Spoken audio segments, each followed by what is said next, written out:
The second part to the Star Wars Jedi game has been released. This one is called Survivor, and we are here to talk about what you should expect from this in comparison to the first one. But before we get there, let's do an unboxing. Star Wars Jedi Survivor for the PS5, fast becoming one of the most liked games of 2023. Only costing £40, which is very impressive for a game going up in the ranks. You can pick this up from almost anywhere. It is easy to find, so get searching on Amazon. On the front you have Cal holding a blue lightsaber. He looks like he is focusing on something in the far distance as though he is ready for an attack. Maybe there is a threat lurking? I guess we may never find out. The clouds in the background tell you these are dark times, and it looks like darkness has taken over. A simple yet interesting front cover. Apart from his droid and what I believe is the mantis in the far distance, there really is nothing else on here, so he may be a lonely survivor. A piece of art that fits the title really nicely. The back of the game is more darker than the front, and with it saying stand against the darkness, it sounds like this is a game of survival. Over here we have some information about the game, but let the gameplay do the talking. Firstly, let's go ahead and rip it out of its shell. So all we gotta do is just grab it from here and just pull this. It's come off more smoothly than last time. You obviously get the CD. I just want to say I really like the way they've designed it. It really matches the front cover. Really beautiful design on the CD. And you get this information paper, which if you ask me is a waste of paper. They should not have bothered. Now to some gameplay. The storyline is more abundant than a normal Star Wars game, but what makes this better is the gameplay.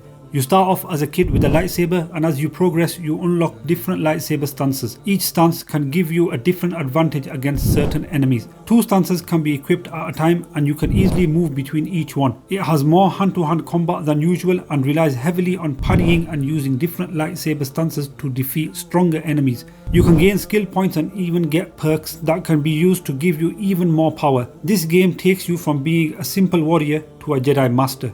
It is also very much customizable. You can pick up items that change your appearance, the appearance of your weapons or your droid BD1. That's a bit too much for my liking, but I can see this being enjoyed by many players. Customization has improved massively in next gen games, as it is believed to create a greater bond between the character and the player. Many gamers became frustrated due to its performance problems on both consoles and on the PC. These are being tweaked by the developers, but Star Wars Jedi Survivor has taken a massive leap in graphics. Only available on next gen consoles, the visuals in this game have had a big upgrade, especially when exploring planets. It is undoubtedly already one of the best looking games of this generation. It seems to have already set a high standard for future releases from both Respawn Entertainment and fellow studios.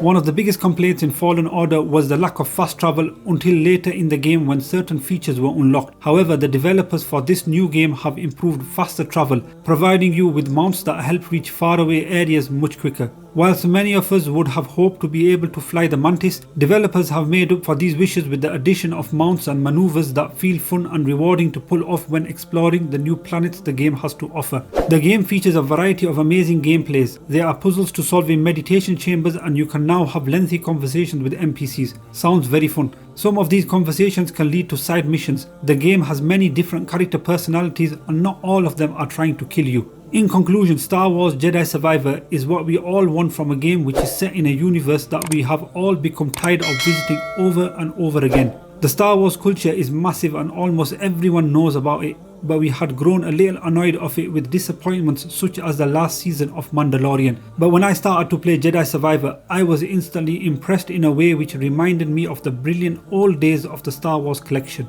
There is still sign of life in this resistance. This is the Unboxing Beard, and we have just unboxed Star Wars Jedi Survivor for the PS5.